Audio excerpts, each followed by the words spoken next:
Eh ben, compare ton histoire avec celle que tu viens de me raconter là. Alors, C'est une fille, hein. l'histoire de mon fils, il est né en 2010. Mhm. 2011, la mère s'est séparée, elle est allée à Berne. Et là, le droit de garde, il n'était pas automatiquement valable pour les pères. Alors je me suis battu déjà un peu pour ça, mais c'était plus ou moins impossible parce que les juges considéraient pas ça du tout. Mhm. Euh, En fait, dans la loi, c'était marqué qu'on peut discuter sur comment résoudre la garde parentale, mais ça n'existait pas dans la tête des juges et des avocats. Oui, c'est vrai. Ils se C'était un sont... week-end sur deux ou quelque chose comme ça, hein. Oui, il y avait... Voilà, on parle de narratif. Alors, le narratif, à ce moment-là, c'était les pères sont des visiteurs. La mère a la garde de l'enfant et la responsabilité de tout faire. Mhm. Alors, c'est pas les pères, c'est pas le patriarcat qui a choisi ça. Femme, mère, tu dois faire tout ça. C'est des gens avec du pouvoir qui ont choisi de faire comme ça. C'était pas la loi. Mhm. C'était pas la loi. C'était des gens qui ont choisi. C'est vraiment une théorie de conspiration. C'est une conspiration entre les juges et les avocats. Mon avocat, là, il a pris 2000 balles, quelque chose comme ça. Et il m'a dit, non, non, tu dois payer, tu dois payer, tu dois payer. Voilà. Ton appartement est trop cher, ta voiture est trop chère, tu dois donner de l'argent. Mhm. Mais ce n'est pas mon droit. Moi, comme mandataire avec mon avocat, j'avais un contrat qu'il va défendre mes droits. Alors, le devoir payer, c'est pas un droit, Oui, c'est c'est une un obligation. voilà, Alors, oui. il n'a pas défendu Mhm. mon droit, il a défendu l'obligation, Mhm. soit le droit de mon ex-copine. On n'était pas mariés. Et là, c'est une conspiration contre mes droits. C'est un truc de fou. C'est un truc de fou. C'est la folie, en fait. Parce Mais c'est que, le cas de la plupart des pères à l'époque. Quand il y exactement, avait un divorce ou une séparation, c'était le droit de garde une semaine sur deux et puis la pension alimentaire qui allait de toute façon à la mère. exactement, Ça, c'était, exactement. à l'époque, c'était Et comme ça. à Heureusement que ça a l'époque, changé, mais t'as pas pu défendre tes droits.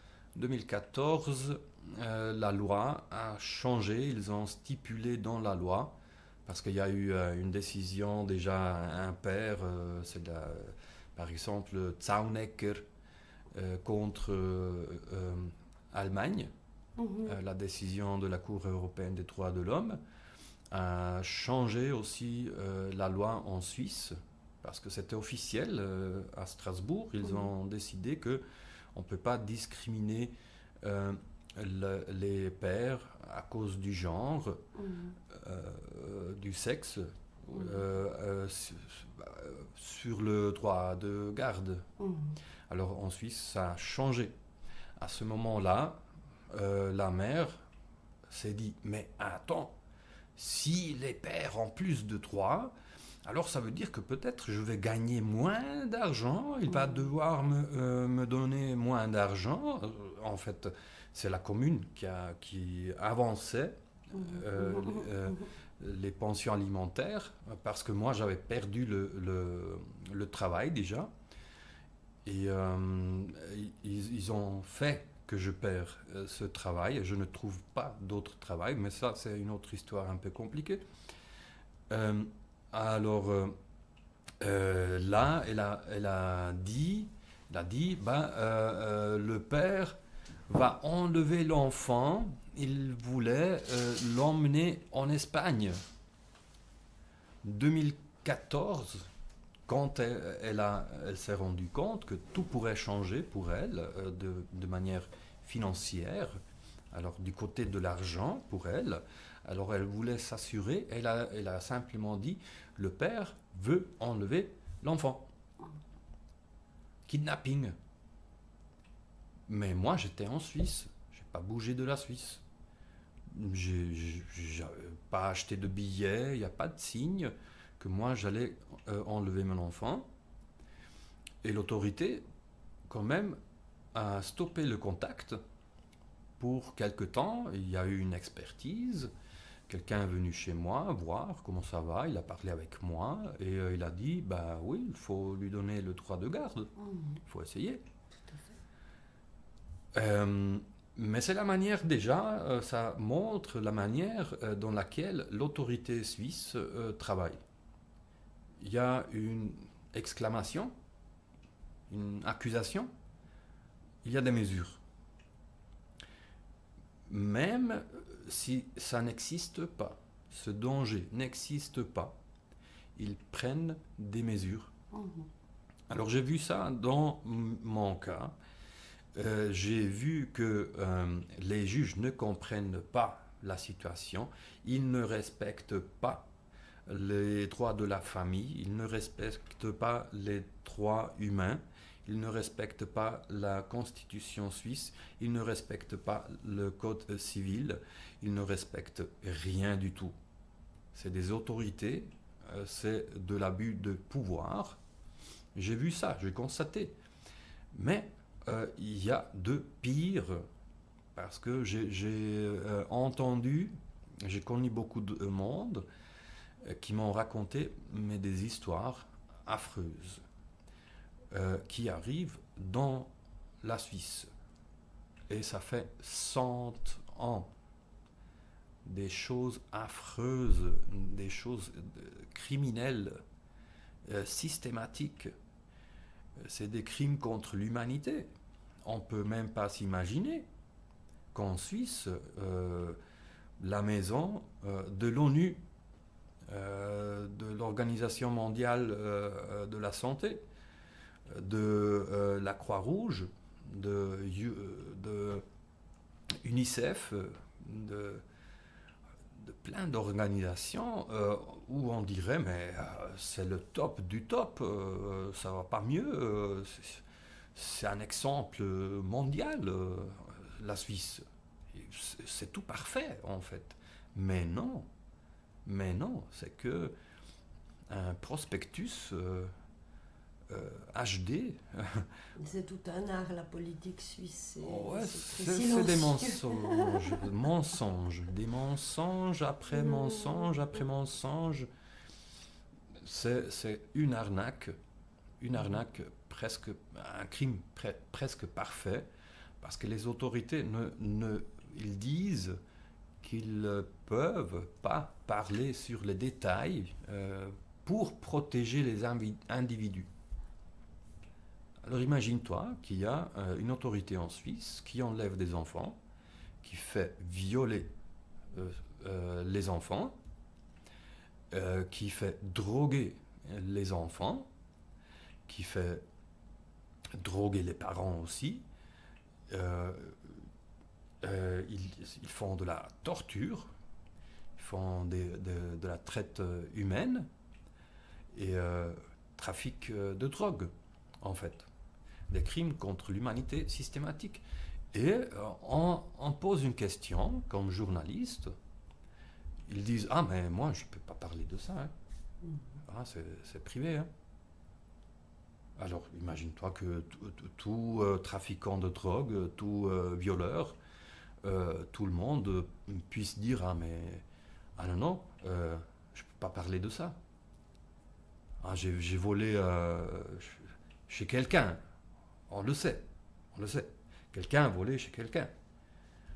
Et on lui demande, et il peut dire ah non, c'est privé ça. alors on doit te laisser courir. Euh, Forcément, tu es innocent. C'est la manière dans laquelle les employés à l'autorité restent impunis pendant une centaine d'années jusqu'ils meurent. Après, on peut plus rien faire. Alors il y a des analyses historiques par des sociologues, des psychologues qui regardent 100 ans en arrière. Ils disent ah mais c'était des actes criminels. Le programme de recherche nationale 76 qu'on a présenté cette année fait exactement ça. Ils ont fait des analyses jusqu'à 2014. Ouais, mais un siècle après, c'est un peu trop tard pour le mea culpa. Même. Il faudrait changer les choses aujourd'hui, actuellement, Ouais, parce qu'elles ne le changent pas forcément. absolument pas. Il n'y a rien qui a changé. Ouais. Ils disent que tout a changé, que ça va beaucoup mieux aujourd'hui. C'est beaucoup moins grave aujourd'hui.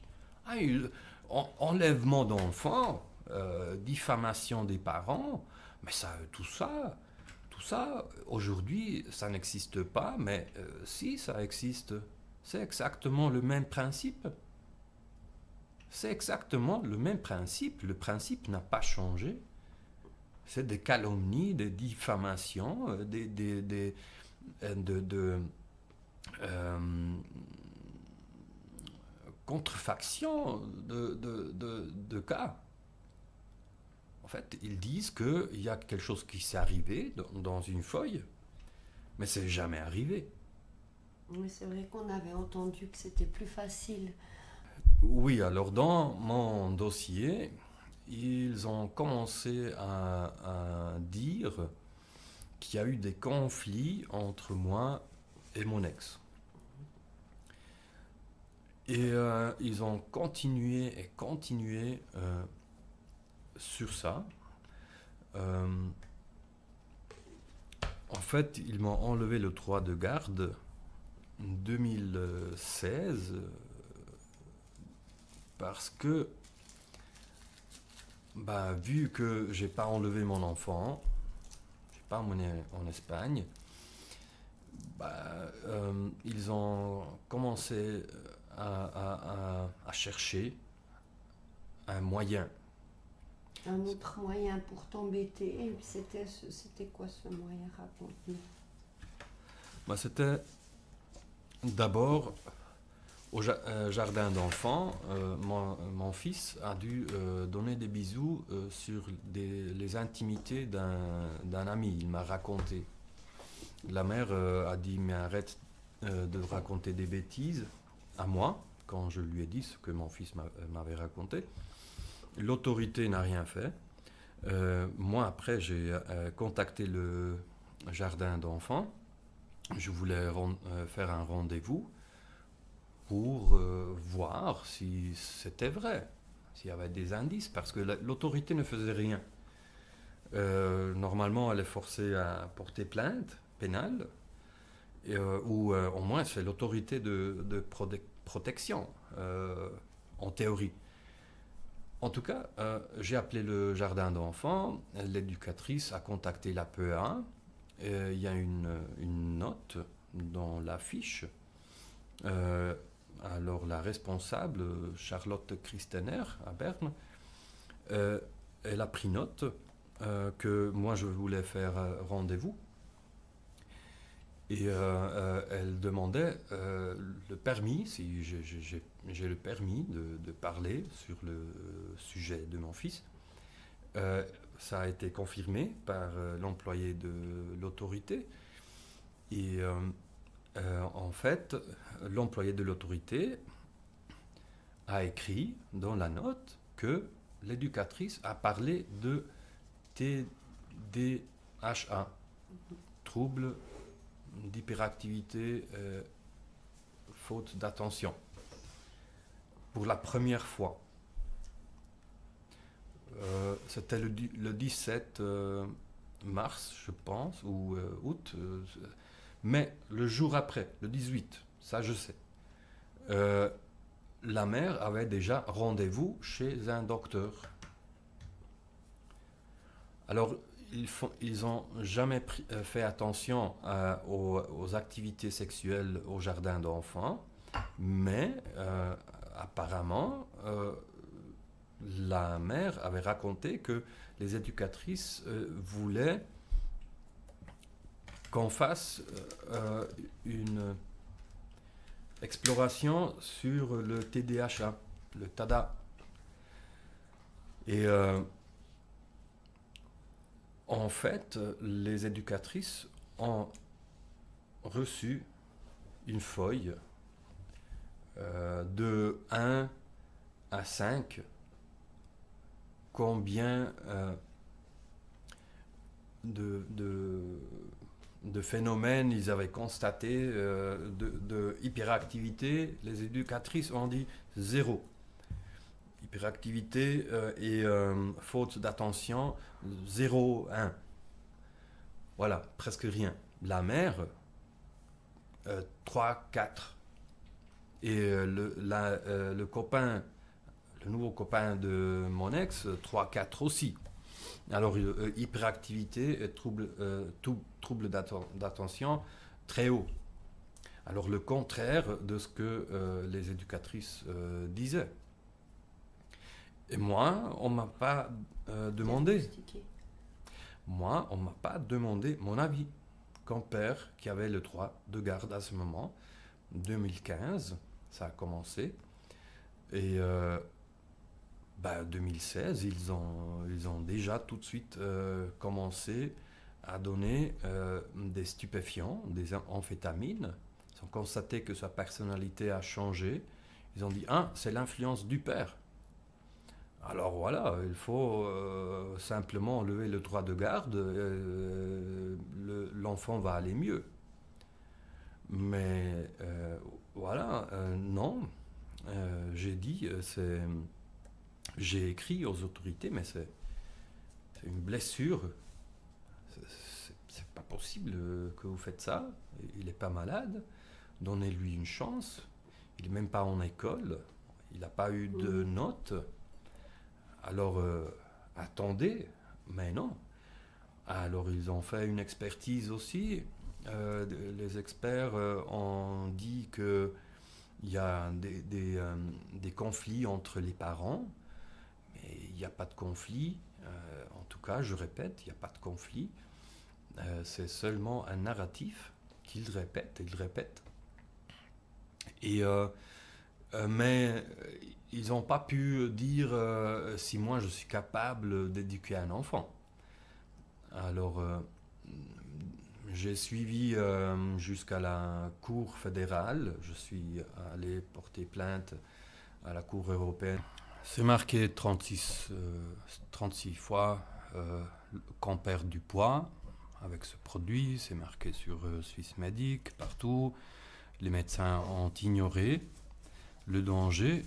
L'autorité de protection a ignoré ce danger de manière volontaire et ils ont pris une mesure, c'est de voir l'enfant de manière accompagnée pendant 2 heures chaque 2 semaines, quelqu'un a gagné de l'argent pour simplement être là. Et après ça, ils ont coupé le contact depuis 2018. J'ai porté plainte, j'ai suivi tout ce qui est possible, plainte pénale, plainte à l'endroit où il y a une supervision apparemment, mais il n'y a pas de supervision dans la manière qu'on s'imagine. En fait, ils ne regardent pas les détails du cas, ils regardent seulement s'il y a eu une décision. S'il y a une décision, le boulot est fait. C'est pas à eux de voir s'ils ont abusé de stupéfiants, s'ils ont abusé sexuellement de mon fils, et ils décident le contraire de ce qu'il faut faire. Alors, il n'y a personne en Suisse qui se sent responsable de contrôler le boulot que l'autorité a fait. Et on vit dans l'année 2024. Personne ne se sent responsable pour des crimes contre l'humanité en Suisse. Personne n'est responsable de regarder le côté pénal de l'abus de pouvoir en Suisse. Pas le procureur, pas le Conseil fédéral, pas la police, pas le peuple, pas l'UNICEF, pas l'ONU. Personne n'est responsable pour ce qui arrive en Suisse. Personne ne se sent responsable. Personne ne peut aider. Tout le monde doit courir après l'argent, après le travail. Personne n'est responsable de rien. Ils peuvent faire ce qu'ils veulent. Ils peuvent dire « Ah non, c'est privé ». Il n'y a pas d'analyse, il n'y a pas de pensée, il n'y a pas... il faut croire le narratif. Le narratif, dans mon cas, c'est il y a un conflit entre la mère et le père. Alors, la mère a écrit 2 ou 3 emails à une autorité. Ça suffit à l'autorité comme preuve pour dire qu'il y a un conflit. Mais moi, je n'ai pas écrit un email à la mère. Moi, je n'ai pas appelé la mère. Il n'y a pas eu de constatation médicale, il n'y a pas eu de constatation protocolée par la police. Il n'y a rien comme conflit entre moi et la mère. La mère ne m'a pas écrit d'email à moi.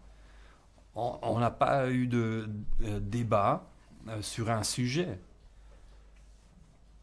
Tu comprends qu'il ne peut pas avoir un conflit entre 2 personnes si les personnes ne se sont pas vues, n'ont pas discuté, il n'y a pas de conflit. Mais dans leur tête, dans la tête des employés de l'autorité, il y a un conflit. Dans la tête des juges, il y a un conflit. Ils se sont mis d'accord qu'il y a un conflit. Mais, voilà, la violation de l'article 6, paragraphe 1 de la Déclaration des droits de l'homme, qui dit que tu as le droit qu'on te présente les preuves. Si on ne t'a pas présenté des preuves, il n'y a pas un procès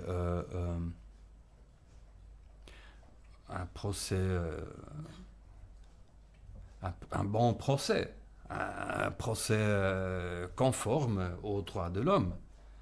Tu vois,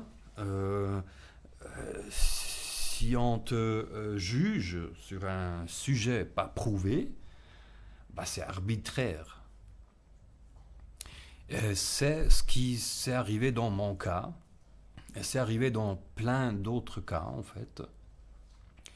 Et la société qui dépend d'une justice qui fonctionne s'en fiche de la problématique. Ils préfèrent croire qu'en Suisse, il y a une justice qui fonctionne, qu'on protège les enfants et les adultes des criminels. Mais en fait, c'est les autorités payées pour protéger qui sont les criminels. Et les juges qui ont jugé de manière fausse pendant une centaine d'années, systématiquement, c'est eux-mêmes qui se jugent. Alors, c'est comme une mafia, le boss de la mafia qui se juge lui-même. Il dit, bien sûr, je suis innocent. C'est la manière dans laquelle la justice fonctionne, peut-être partout dans le monde. Alors, on va aller directement à la solution 2024, il y a eu un développement énorme sur l'informatique, l'intelligence artificielle. Il y a des agents qu'on peut programmer aujourd'hui et les agents informaticiels, si on dit comme ça, ils peuvent regarder est-ce qu'il y a des preuves et il y a deux options. Oui ou non. Il n'y a pas de preuves, il n'y a pas de procès. Il y a les preuves, il y a un procès. Et voilà où on peut épargner dans tous les frais de mesure, d'accompagnement, de supervision, de discussion, de révision, de tout ça. Et c'est des frais énormes, c'est des millions, des milliards. Mais c'est une question économique actuellement. Alors il y a plein de monde d'avocats, de psychologues, d'assistants, de jugements. Ils se font beaucoup d'argent. Alors ils ne veulent pas de supervision, surtout pas d'automatisation. Ils ne veulent pas de solution meilleure, plus apte à la période dans laquelle on est. Les droits de l'homme, c'est un danger pour toutes ces personnes qui profitent d'enfants enlevés, enfants placés. Parce que voilà, il y a des malades quand même. Quand même, c'est pas un cas dans 10 ans. Non, non, il y a des pédophiles qui vont bosser dans des homes pour enfants parce qu'ils aiment avoir des relations sexuelles avec les enfants, les pédophiles. C'est comme ça, c'est un fait. Ça existe. On va pas ignorer ça. Ah non? Dis-moi. Pourquoi tu parles de pédophilie alors que ton fils, il n'a pas eu affaire à un pédophile? Mon fils a été forcé de donner des bisous sur un zizi et un cucu. Un autre enfant. Ils avaient tous les deux 3 ans. Il a été forcé par qui? Qui était là au jardin d'enfants pour dire, écoutez, n'enlevez pas les pantalons. Il y a des éducatrices. Et combien d'ans est-ce que les éducatrices en avaient? Une éducatrice, logiquement, elle a plus de 18 ans. Alors, c'est sur la supervision d'adultes que les enfants, au jardin d'enfants, ont été éduqués sexuellement. Hein? L'éducation sexuelle au jardin d'enfants, c'est une pratique discutée 2010 ou jusqu'à aujourd'hui. Hein? Il faut protéger les enfants par des stratégies d'abus sexuels au jardin d'enfants. C'est protection par violation. Tu vois là l'astuce. Alors pourquoi pas parler de pédophilie si on vit dans une société complètement pédophile? Hein, c'est un truc de fou de me raconter. Moi, j'étais au jardin d'enfants. Moi aussi, j'étais enfant. J'avais une fois 5 ans, 6 ans. Et j'ai jamais pensé à donner des bisous sur des zizi. Non. Non, pas non. Non. Alors, mon fils a été forcé et l'autorité de protection ne voit pas de souci. Les experts dans l'expertise, ils nous ont raconté Ah, il faisait ça, il faisait ça. Ah, Ouais, mais ils ont il fait plutôt. du progrès, hein. Il se laisse toucher, il se laisse toucher, hein. Il fait du progrès. Alors, l'harcèlement sexuel au bureau, c'est interdit.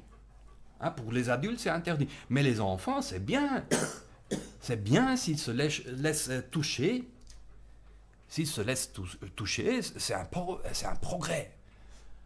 Alors, c'est des experts, psychologues, sociologues, pédiatres, qui vont dire que mon fils a fait des progrès à ce sujet-là. Mais c'est de l'harcèlement sexuel sur mon fils. Et moi, parce que j'ai une autre opinion que l'autorité de protection, on va me dire que je suis un danger. C'est pas eux le danger. C'est pas ces gens-là qui travaillent dans des autorités, qui sont des pédophiles, sadiques, malades. Ils vont protéger mon enfant? Non, ils vont violer mon enfant. Mais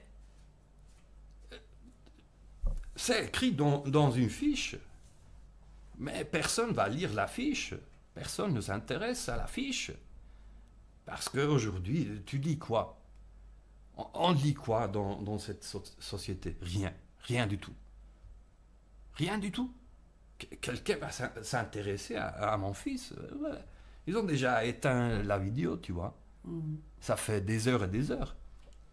Mais moi, je m'en fiche aussi de ceux qui n'ont pas la patience d'écouter quelqu'un parler, tu vois. Ils préfèrent lire leurs journaux, une minute. Ah oui, prends une seringue, mets-toi une thérapie génétique dans le sang contre le corona. Ou voilà, faites violer votre enfant, allez travailler, soumets-toi, euh, quitte ta famille pour aller travailler, quitte ton enfant, donne-moi ton enfant, donne-nous ton enfant, euh, mets-toi à disposition pour des expériences médicales, pour des expériences ne réfléchis pas. Ne réfléchis pas surtout. Hein, ne pense pas. On te dit ce qu'il faut penser, ce qu'il faut faire. Soumets-toi. Va acheter, consomme, obéis. Ah, c'est la manière qu'ils appellent la vie. Bah voilà, s'ils choisissent ça, ils choisissent. Mais c'est un fait, à mon avis, c'est mon opinion, qu'on vit avec des autorités, des employés de l'État, qu'on a nourri, on a nourri pendant des années, on nourrit encore aujourd'hui avec nos impôts. Et c'est des personnes dangereuses, très dangereuses, des psychopathes en fait. Des psychopathes. Et on va me raconter que c'est une démocratie, ça? Quand on perd notre vie entière, nos enfants, la famille détruite, euh, stupéfiée ou intoxiquée, en fait, intoxiquée. Euh, et ça, c'est une démocratie. Ils font le narratif, ils dictent une façon de vivre. Si on ne vit pas selon leur volonté, bah on est des malades. Il faut être traité avec des stupéfiants, des drogues. On est renfermé, hein, on est torturé, hein, si on ne se soumet pas. Ça, c'est une démocratie, ça. Ça, c'est la liberté. Ça, c'est un choix. C'est pas un choix. On est forcé, sinon on est malade. Si on ne se soumet pas, bah on est malade. Il faut qu'on nous traite. C'est comme le Saddam Hussein ou quelqu'un d'autre en Afrique ou dans les pays orientaux ou Amérique du Sud. On parle très mal, mais ici c'est pareil. Si tu ne te soumets pas au boss, tu es On va torturé. te soumettre d'une manière ou d'une autre, de toute Voilà. façon. Voilà. Mhm. Et j'ai un cas après l'autre. Il y a plein de monde qui me contacte, me raconte leur histoire. C'est très similaire. Pareil. Personne ne peut faire rien. La police ne fait rien. Ah, voilà, ils font un tour, il fait beau. Il fait beau. Il y a du soleil, ils vont faire Il y un a tour. des jeunes qui font la fête à Ils font plus la 20 fête. ans. Non, ils font la fête. La sirène, Mais voilà. pour la sirène. Voilà. Ouais, c'est ça. C'est ça. Non, non, c'est la folie. À mon avis, c'est la folie. Et il faut une association. Il faut que quelqu'un fasse la même chose que moi, s'assoie devant la caméra.